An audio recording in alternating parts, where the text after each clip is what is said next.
This is Reimagining Higher Education, your go-to podcast with remarkable education leaders sharing personal stories from their experience in and around the sector, including reflection and hope for progress in the sector. With your host, Professor Judyth Sachs, former PVC Learning and Teaching at the University of Sydney, Deputy Vice-Chancellor and Provost at Macquarie University, and Special Advisor in Higher Education at KPMG, and now Chief Academic Officer at Studiosity. Welcome. Today I'm having a conversation with Professor Pal Ahluwalia. Pal and I have known each other for many years, and it's very nice for me, Pal, to remake contact with you. The last time we saw each other was at Uni SA. But Pal, rather than my telling the listeners who you are, can I get you to tell them who you are? Because one of the things that I discovered today, I didn't realize that you were born in Kenya. Oh, really? You didn't know that? No. Oh, okay. Yeah. Where do you want me to start, Judith? Where your sort of education, your formation? Yeah, well, maybe why don't we start with Kenya, given that in some ways the journey begins there. So so I was born in Kenya, and so were my parents, and we were I guess I was third generation Kenyan. My grandparents, both my maternal and paternal grandparents, moved to Kenya. And then when I was quite young, my parents moved to Canada, which is where I did my high school. All of my high school was done in Canada, and then my first two degrees were done at the University of Saskatchewan. After which I, excuse me, I came to Australia to do my doctorate, and then actually, immediately after that, I think the year after I finished my doctorate, I started work at the University of Adelaide as a tutor, and in the politics department, and then I finished at Adelaide as a full professor in about 10 years. And then quite by accident, I went into administration. It wasn't something that I had planned, but I think that happens to most of us. None of us really plan to say, oh, I'm going to become an administrator. Mm-hmm. So you've got this initial formation in Africa, part of your schooling there, then Canada, then coming to Australia. But then you've also worked in Australia, the UK, and the South Pacific. And the US. And the US. And what are your observations then about higher education and the future of higher education? Well, I think, somebody who went to university as a first generation in my family, I think that education is the greatest leveler. There might be, layers upon it with race, etc.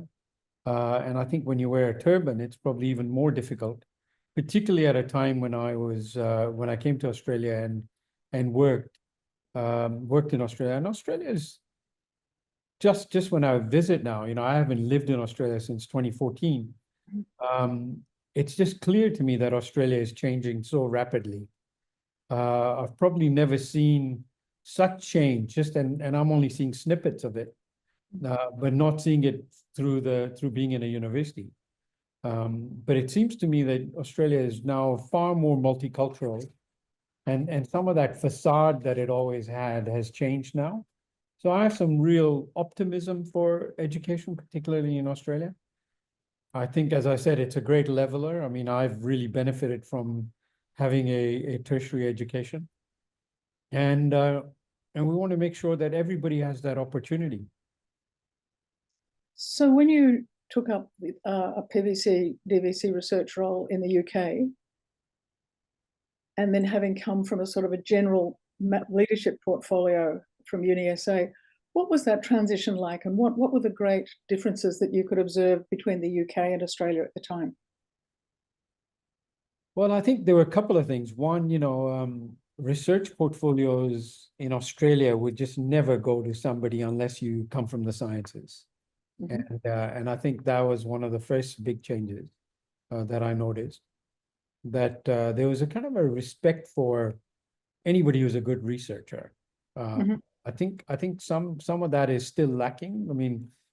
Do you remember when I talk about Australia, it's about 10 years out of date. So Yeah. But I think in the UK there was an acceptance that it didn't matter what academic discipline you came from, but you had to be a good researcher. And so I was very lucky that the Vice-Chancellor I worked for, felt that way. And although he was he had an engineering background, we actually worked really well together. And you're a political scientist by training. Yes. And it's about forging the right team. So, he had a scientist, a biologist as his DVC education, and then he had me as his research person. And then he himself had an engineering background. And so I think he was quite keen to make sure that a variety of different disciplines were represented and people understood. But more than that, I think good researchers just tend to figure out straight away that they're surrounded by good people. Everybody checks you out when you go to a new job. They want to know, has he got the credentials? Has he, done the right work in terms of, has he come from I didn't realize how important, we've always sort of known this, but how important some doors open just from the university you've come from. So in my case, I think I did it the other way. It's not like I graduated from Oxford or Cambridge, but I worked at some of the best universities in the world, which made a big difference, including working at, University of California at Berkeley, University of California at San Diego, and then, of course, University of London itself at Goldsmiths. So I think all that kind of helped. And I think if I was a younger Pal, I'd say to myself, think about where you're going to go do your PhD. Don't just go because you're lured by the supervisor, which is very important. And I had a very good supervisor in Australia, but you probably will have more doors open for you than you think you do. So then moving from the UK to Fiji, USP as Vice-Chancellor, very different culture, very different scale, very different sets of politics. What were your first impressions when you got to USP, and what did you see the immediate challenges as being as Vice-Chancellor? So I had visited Fiji in, I think, 1991 on a sort of a 3-week trip. And so when I took the job, I actually was being interviewed for 3 or 4 different jobs around the world. And my wife said, look, we've spent a lot of time away from our kids and we're a long ways away from Australia. Anything I want to do is get closer to Australia. And so I really think you should look at USP as a place. And so, of course, I had some reservations because of the political history of the place. There'd been a military coup in 1987. I'd actually read quite a bit about Fiji because I was here in 91 doing a little bit of research. So I knew quite a bit, but I didn't understand that, and the headhunters were very convincing that Fiji had changed and that things were different. And so I think when I came, in all the literature, it sort of talked about USP as the only other regional university, very much like the University of the West Indies. And so I had, in 2016, I think, gone to Trinidad to review their campus. And so I had quite a bit of a kind of a feel. I'd been to Trinidad a couple of times before to give keynotes and things. And so I kind of had this image that this was going to be a very similar kind of university.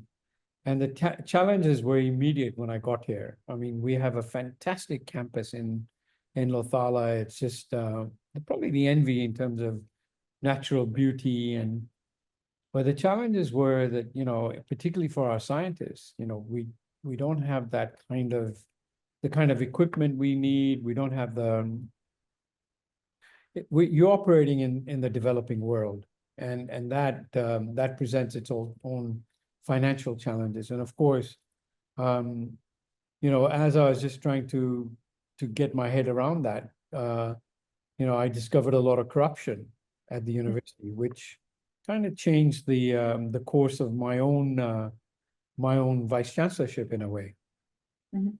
You know, as soon as you get embroiled in becoming a whistleblower, and I didn't see myself as a whistleblower at the time.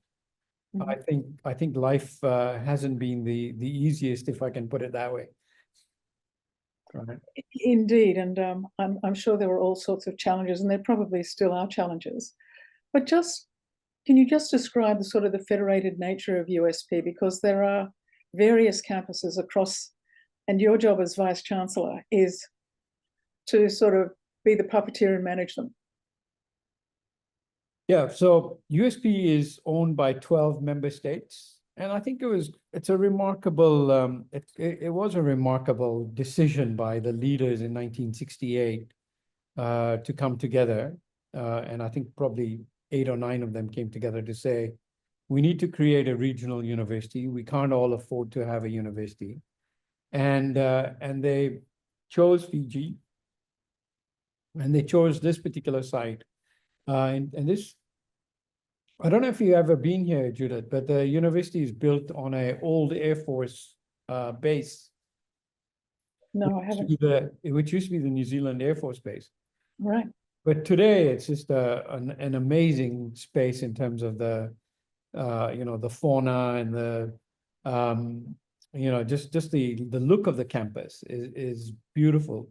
Now, some of the buildings are getting dated, but by and large, you know, they've had a really successful way of bringing the campus together. So that's Fiji. Then we have 13 other campuses outside of Suva, 2 more in Fiji, and then 1 in each of the other member countries. And then we have what I would describe as sort of large campuses, medium campuses, and some which are extremely small. So, for example, in Samoa, we have an agriculture university, which has about, you know, it's located in about 200 acres. Again, a lot of the university was gifted by different donors. We have a law school in our Vanuatu campus. That's been of late really been affected by some cyclones, but we have this year really put some effort into repairing the physical nature of the university. And I suppose the other big campus is we've just opened a brand new campus. The largest number of students that study outside of Fiji are in the Solomon Islands. And we've just opened this last week a brand new campus in the Solomon Islands. And I've just come back from the Solomon Islands to discover that it's already too small. So that's the nature of these things. And we're working with the Solomon Islands government to try and find a solution to that. And then there's some very small campuses, like, for example, Niue only has 2,000 people, 1,500 people. Nauru, which has about 10,000 people. Tokelau, which is, you know, about 1,200 people. And we have some campuses and some regional centers, but we also have regional centers in countries as well, so that people can study from wherever they are. And so originally they used to do distance education, and they'd send print packs to people and help them. But of course, as technology has changed, you know, so has the university, and we're doing a lot more things online. But like other universities, our greatest challenge now is that 2 things. One, that there's a big drop in student numbers across the region. Students are wanting to study online. They are not coming to classes. I mean, you might have seen that this week or over the weekend, I saw that the ANU is to lose over 200 million in terms of its budget. And, you know, Australia has always had the international students as a buffer. We don't have that. And then the second kind of major reason, of course, is that our major market, which is Fiji, is depopulating.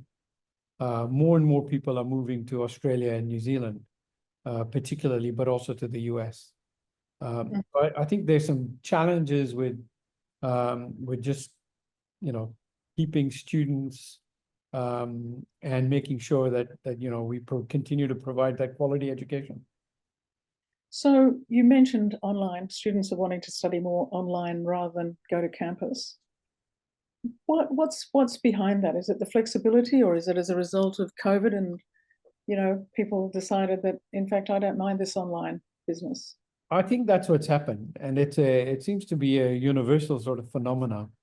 I picked it up in Australia, I picked it up so for example, at Western Sydney, when Barney Glover was there, Barney said they no longer speak about a full-time student in a way.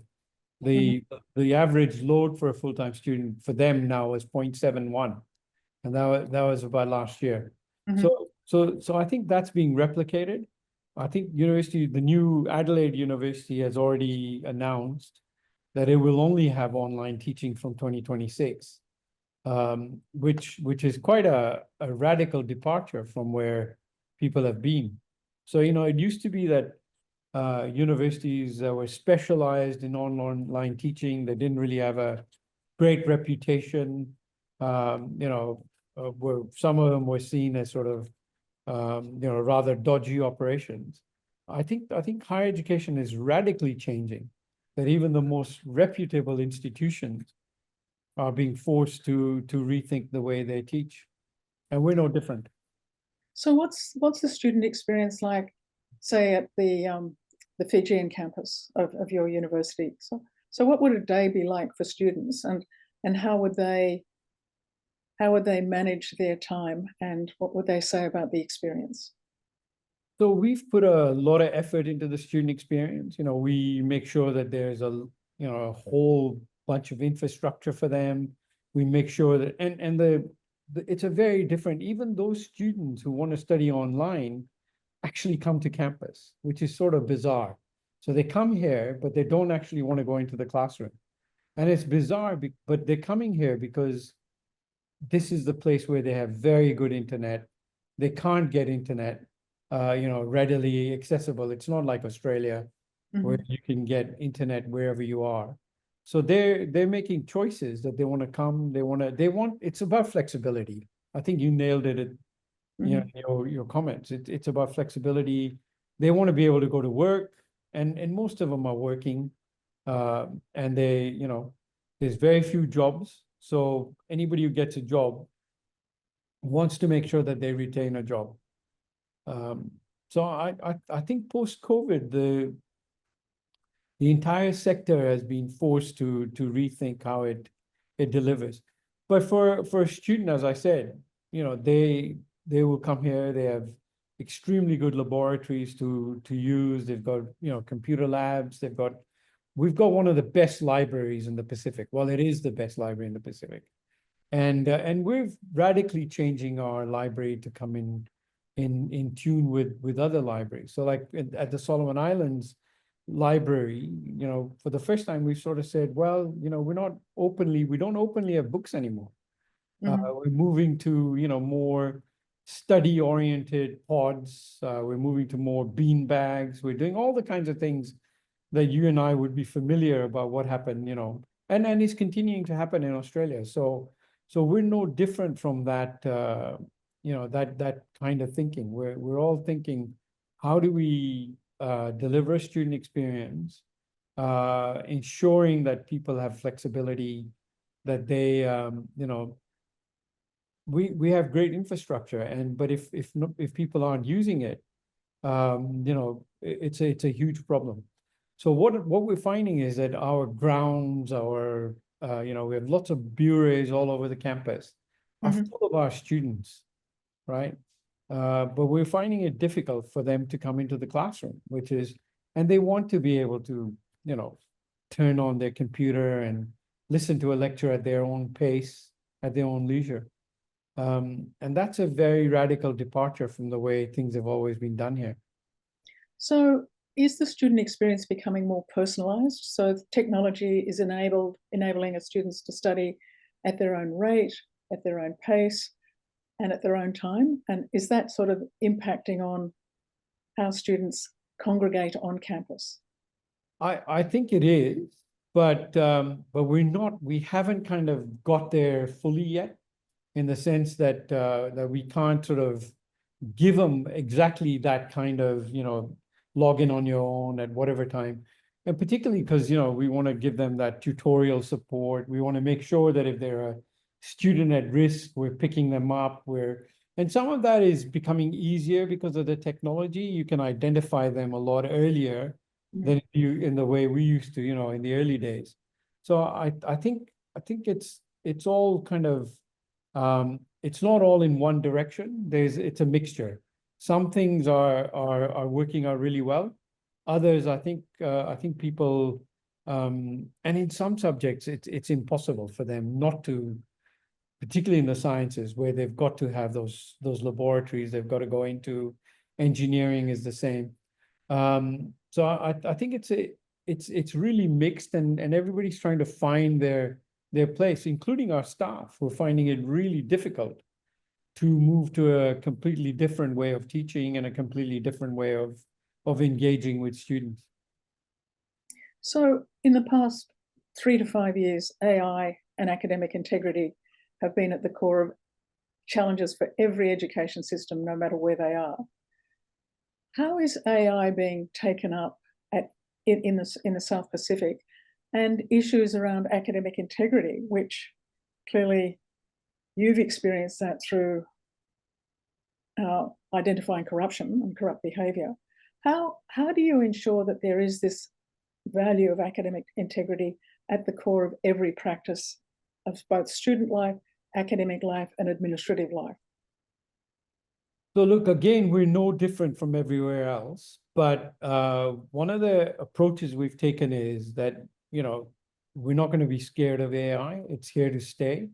We've got to expose our students to AI. Like I was just speaking to the Fiji Law Society a few days ago, and the president was describing how he's probably doing a lot of the preparatory work on cases using AI.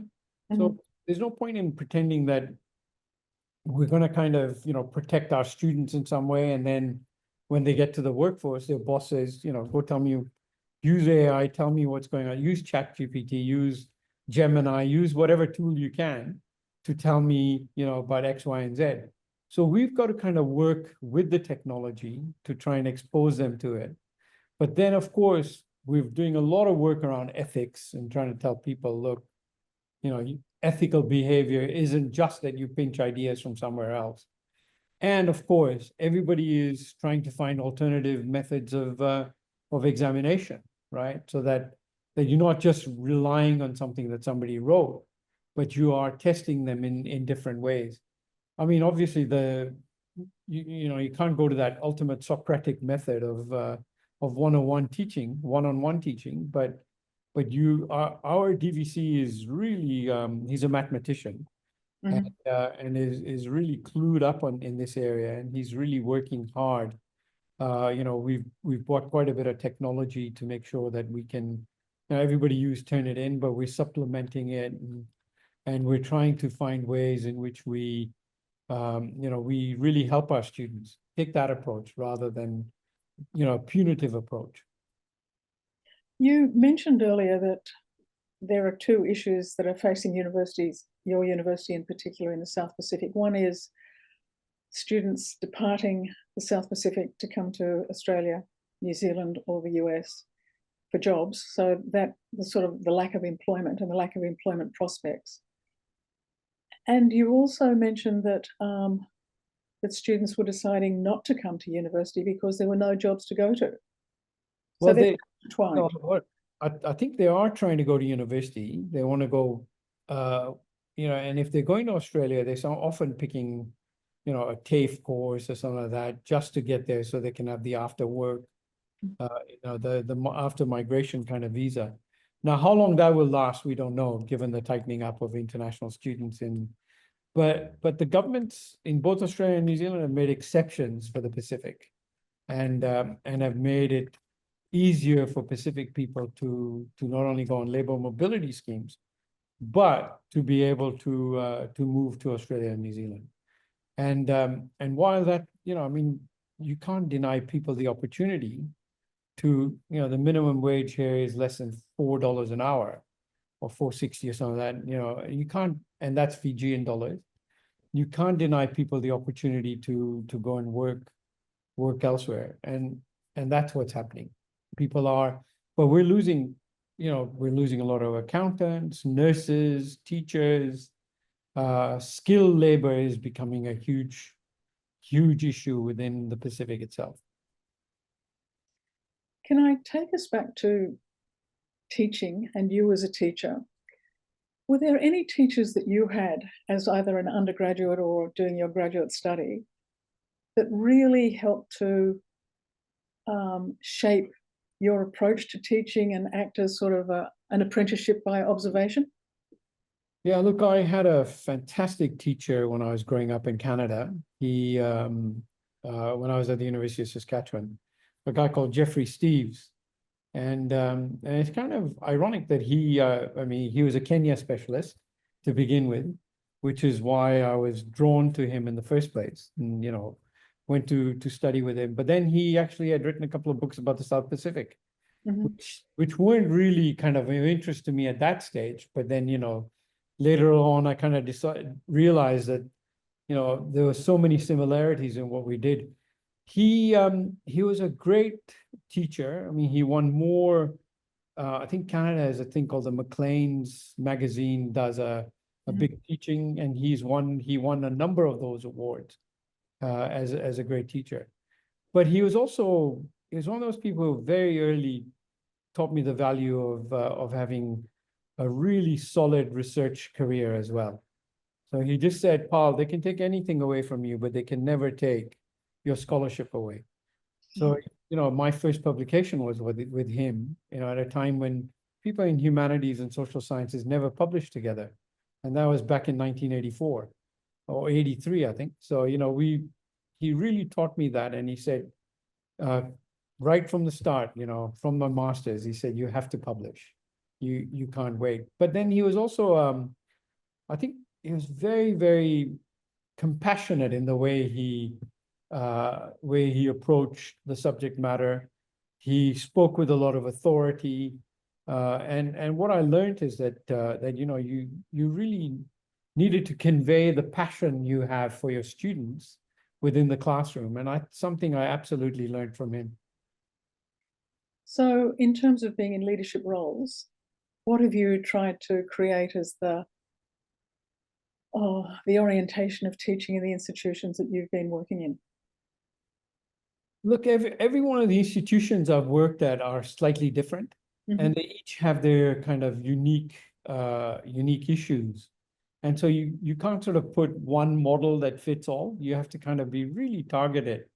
And I think one of the things that you as a leader have to do is you have to be able to listen and try and identify, what are the key issues that are being faced by the staff, and then try and work. And of course, when you're in a vice-chancellor's role, you really need a great team.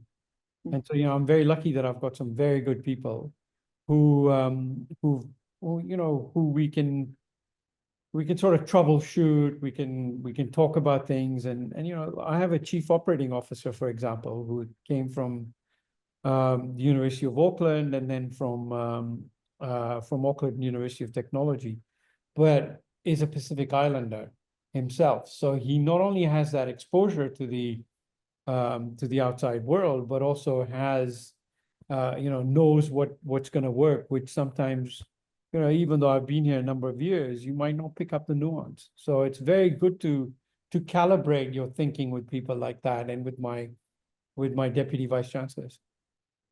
So you had the opportunity with the construction of a new campus in Solomons. Did you take this as an opportunity to reimagine higher education and reimagine USP, or were there political imperatives that you had to work within? There were political imperatives, and it's sort of unfortunate that the design of the actual campus was done in 2014, and we were, it's a loan. It was a loan from the Asia Development Bank, and they have very stringent rules about what you can do and what you can't do. So I mean, if I had my way, there were lots of things that I just scrapped in the new campus, right? But it's a phased campus. As I said, we've already outgrown it. The second phase is where we'll really take things differently and reimagine the university. As I said, the library had to be reimagined. We've done what we can. There's not a lot of lecture theaters, which is what we have all over our campuses, and many of them are empty. So we've got to think about teaching spaces. We've got to think about how we engage staff, but it's also a big challenge of how you bring your staff together, right? Many staff, have done things in a particular way for decades, and they're finding it difficult to deal with the new world. And sadly, our academic colleagues are often very resistant to change. They don't see it as an opportunity, they see it as a threat. Yeah, which is a bit unfortunate, but there are always, people who do see the future. And I think our focus really has been on the next generation of scholars, really saying, okay, you're the guys who are gonna have to work with this. And so one of the things that I wanted to do is, since I came here, is to make sure that every PhD student, for example, gets an international experience. So if you're a scientist, you need to go and work in a world-class lab. We're very lucky. The Norwegian government gave us quite a hefty sum, which meant that we have a special collaboration with the University of Bergen. So every one of our PhD students in that scheme, I think there's 25 of them, spend at least a semester at Bergen. And so that's giving them the opportunity to know that there are different ways of doing things. There are different things out there. Now, we can't replicate everything, but we can at least start getting them thinking about, the future. So once again, back to the student experience, what's the mark of a graduate of USP? What are you trying to do in your university through the process, and what outcomes do you want students to have? So I think we're very lucky, Judyth, because this is considered to be the premier university in the region, right? So one of the things I did when I came is I made sure the university got ranked, which it didn't have. But what's happened is that I'd say 80% of the civil service not only in Fiji, but throughout the region has been educated at USP. So there's this kind of USP brand, which really, and I think more than anything else, it's that network, so that, when people leave here, they've got that ready-made network where, I see people all the time who are, at admin, because we're also a crop agency. So I have a lot of exposure that we're not just a university, we also, a regional organization. And we're responsible for the human resource development of the region. That so many people will just pick up the phone because they knew each other at university. And it's this is I think one of the most unique things about this university. And as I said, I think probably I'd say about 60 to 70% of every cabinet in the region are USP graduates. So I'll give you one example. Simon Kofe, who used to be Tuvalu's foreign minister. He's the guy who stood in the middle of the ocean and gave that speech, for which he was then nominated for a Nobel Prize. So a couple of years ago, he tweeted saying, I met my wife at USP. And then, thousands of tweets started coming through saying, oh, well, I met my partner at USP. I met so-and-so at USP, and the amazing thing was that they kind of crossed those barriers between countries. So it wasn't just Fijians, who had Fijian partners, but because all these people were coming to study here. And so, I think I sent a tweet, or I said somewhere in a speech, that even in the area of love, we seem to be punching well beyond our weight. Well, getting back to the students again, you have experienced many graduations. Yes. In Australia, Canada, UK, and South Pacific. What advice do you give to students in your role as Vice-Chancellor? I always tell them not to settle for second best. The potential is so great. So it's very funny, you asked me graduations because we just had a graduation last Friday in the Solomon Islands.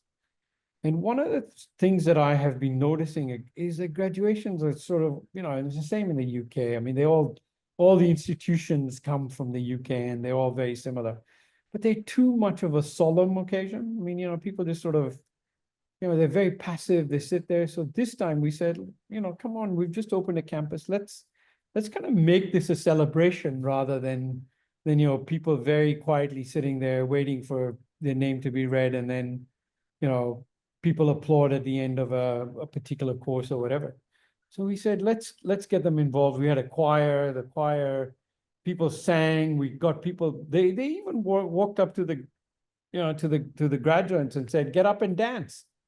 We really try to create a different atmosphere. It was the first time we've tried it. And I'm telling you, Judyth, it was just a breath of fresh air, right? I know how many graduations you have sat through. So, and they can be very solemn occasions, but they are all about celebration. So I was really pleased with the way that went. We have a graduation in Tonga on Friday, which I'll be flying to on Wednesday. So I'll be pushing the same message there. My last question, and thinking that you will be finishing your career as an academic administrator, I can't imagine that you'll stop doing research. So the next phase will be research. But well, you might tell me what you plan to do next, but before you do that, what advice would you give to the younger Pal? Well, I'll tell him not to be as, I was very idealistic. So probably I would tell myself to be a bit more cautious. But the next phase is all, as you're right, it's about writing some books. I feel like I have 3-4 left in me.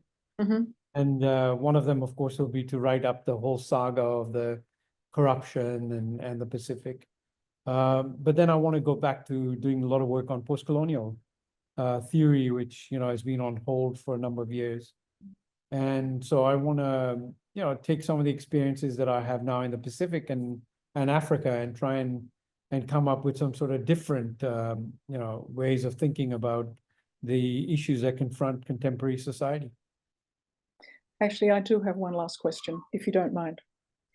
What did you learn from that extraordinarily challenging and trying time when you actually, with your own value set, called out corruption and the politics worked against you? What did you learn about yourself through that extraordinarily challenging period? I think what I learned is that I didn't know I had it in me. I didn't know that I had it, that I it just came naturally that I had to do the right thing. But it was scary because the political forces were very strong. And as you know, they deported me. So, that was a remarkable experience to go through. But I really didn't think that I had the courage. And I can only say that that's come from my faith and my inner strength, which gave me that ability to say, and of course, one of my absolute heroes was Edward Said. I wrote a book on him. And, he always said criticism before solidarity. And that did, I had to live those words. They were no longer just, mere academic phrases, which I would probably lecture to students. I had to say that, look, this is the way you have to be. So it really was sticking to your values, sticking to your convictions. Absolutely. And drawing a line in the sand. Yep. And I think there are moments in everybody's life when you have to do that. When you're challenged with that. Otherwise, I think you shouldn't be an academic. Pal, it's been wonderful to catch up this afternoon. Let's make sure it's not another 10 years. Exactly, Judyth. Lovely to see you again. Likewise, and good luck for the next phase of your scholarly and intellectual life. Thank you so much. You have been listening to Studiosity's podcast, Reimagining Higher Education, candid conversations within higher education, sharing stories of leadership, change, and best practice in teaching and learning. Visit studiosity.com.